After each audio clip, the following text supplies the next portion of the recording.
Let me have your attention for a moment. Good afternoon, ladies and gentlemen. This is another declaration of truth from your host, Terry A. Hurlbut. And yes, this is also another Alec Baldwin-style Glengarry Glen politics video. Democrats are talking about what? They're talking about Dobbs versus Jackson women's, about 26 states that could have laws on the books to protect babies at all stages of development, as West Virginia just put into effect last week, according to ABC News. Even about whether a developing child has a heartbeat at 6 weeks. Would you believe that Stacey Abrams says that it doesn't? That according to the Gateway Pundit. Well, the Cleveland Clinic says it does. Anyway, Democrats have spent upward of $124 million talking about this on television, according to the Associated Press. And now Ronna McDaniel, the chairwoman of the Republican National Committee, is wondering whether the Republicans need to talk about it too. No, Madam Chairman, with an election coming up, let's talk about something important, which is inflation, the hidden tax that is robbing people blind every day. A fact everyone knows all too well. Now, before I get into that in detail, I do want to shout out to the prime sponsor of this channel, which is Conservative News and Views. Link in the description. Be sure to check out the awesome CNAV Store. Scroll down near the bottom for that link. Lots of good merchandise there, especially this t-shirt that I've just chosen for today, which depicts Klaus Schwab saying, "You will own nothing and you'll be happy." And if you believe that, I have a partnership stake in a bridge spanning the East River that I would love to offer for sale. Maybe he'll be happy, but you will not. Now, one more thing. If you like what you're about to hear, you can like this video. You can even click the bell icon to get a notice every time I leave another video. In fact, do you see that new icon that's a heart shape with the US dollar sign in it? That's the super thanks icon. If you really want to keep these videos coming, click on that link and leave me a tip. Any currency will do. Now, alright, I want to say just a few words more on a certain social subject because yes, the Democrats are spending so much money on it, as I've said, and also because Stacey Abrams really did say something that would be hilarious if it were not so sad. She was on a panel for candidates in the Georgia governor's race, and there she actually said that the heart tone at 6 weeks gestation, and I quote, is a manufactured sound, close quote. Don't just take my word for it. Follow the link in the description to the Breaking 911 tweet that has her on video. You should also know that the Twitterverse exploded almost entirely with refutations of that statement.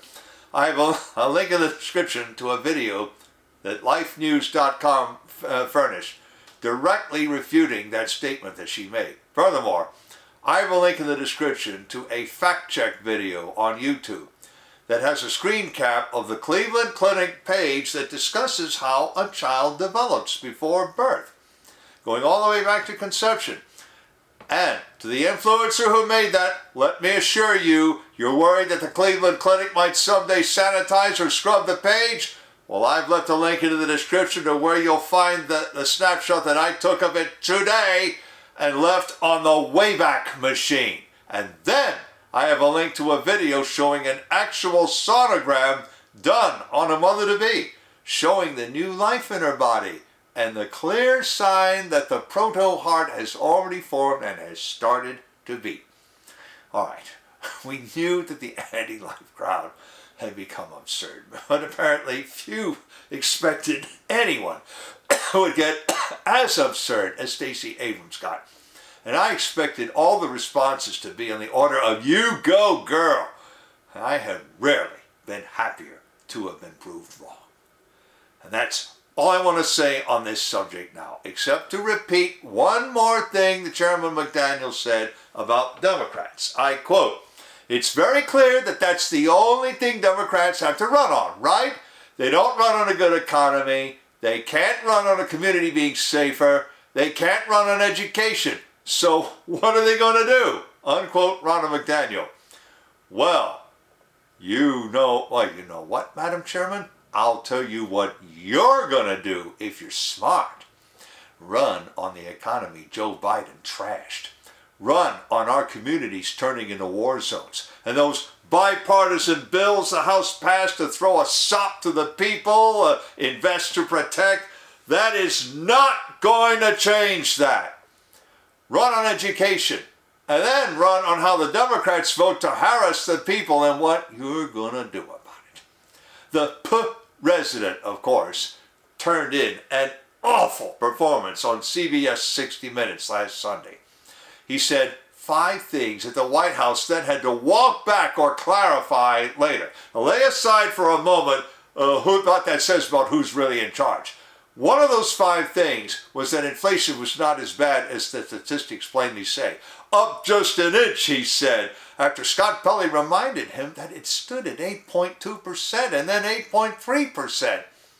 This after he celebrated passage of the Inflation Reduction Act, and the stock market dropped 1,200 points in one day. The newsletter Civil Deadline today reported on the results of a Trafalgar poll in Minnesota.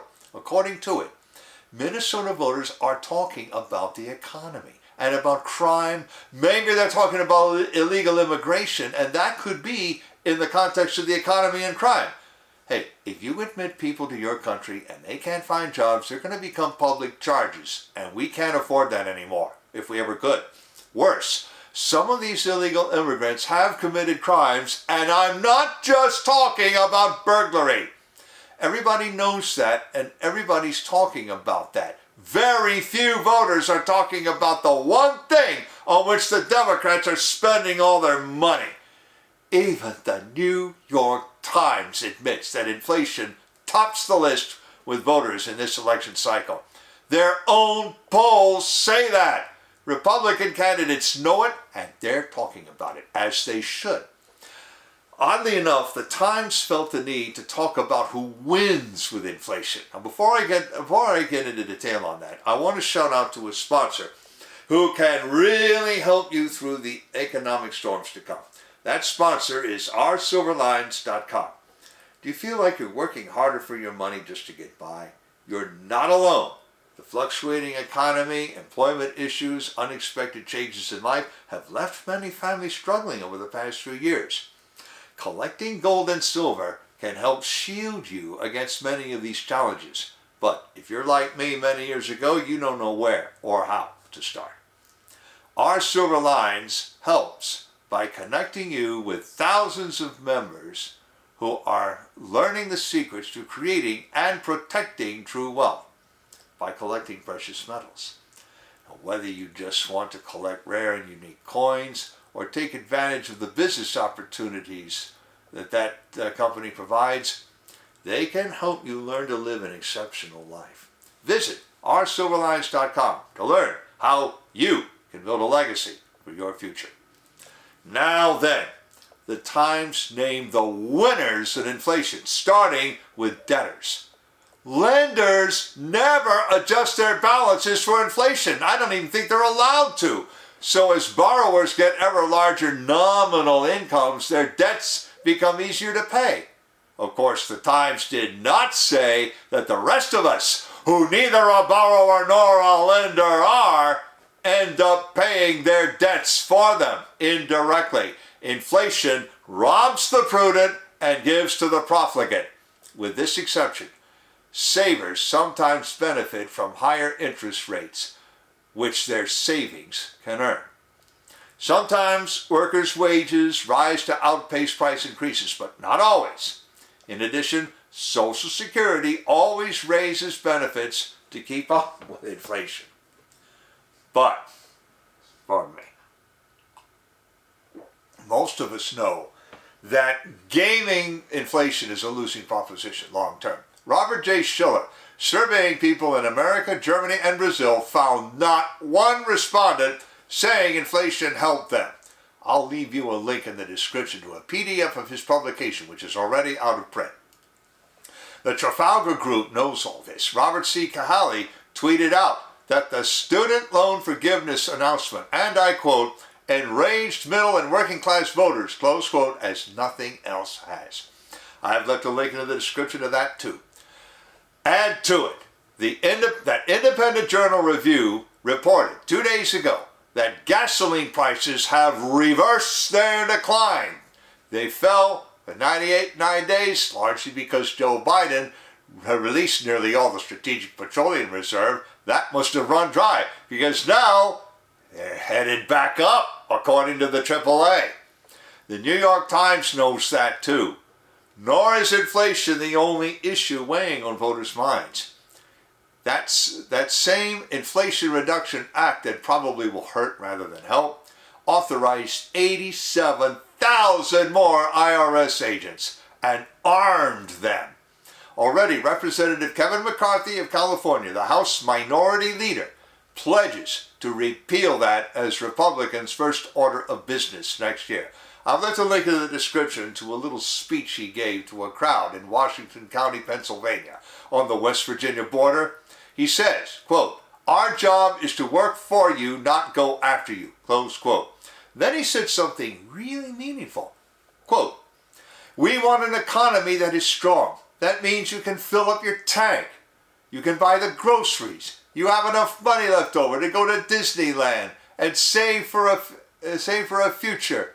That the paychecks grow. They no longer shrink, unquote Kevin McCarthy. Now, I'd just like to say one thing. He might want to revise his statement and suggest 2 amusement parks that are not only non-woke, but are also a lot closer to Washington County than is Disneyland, which is way out in Anaheim, California. There's Cedar Point in Sandusky, Ohio, and Dorney Park in Allentown, Pennsylvania. They're a lot closer. Just saying. Anyway, Kevin McCarthy knows, as did then Governor Ronald Reagan. He's asking, are you better off? And the answer is no. The economy is weak. It is more difficult, not easier, to buy groceries or gas. And the people are less safe, not safer. McCarthy also knows how conscious people are about government harassment. Remember he said the government should work for you and not go after you? Tell that to the Democrats. While they make specious arguments about how women will die if Republicans win, they voted to weaponize the Internal Revenue Service. Literally. As they have already weaponized the Federal Bureau of Investigation. At least 20 special agents have broken ranks and filed whistleblower complaints. They alleged that the agency is trying to paint a picture of a right-wing movement bent on trying to take over the government. The FBI has even discontinued several investigations into the exploitation of children.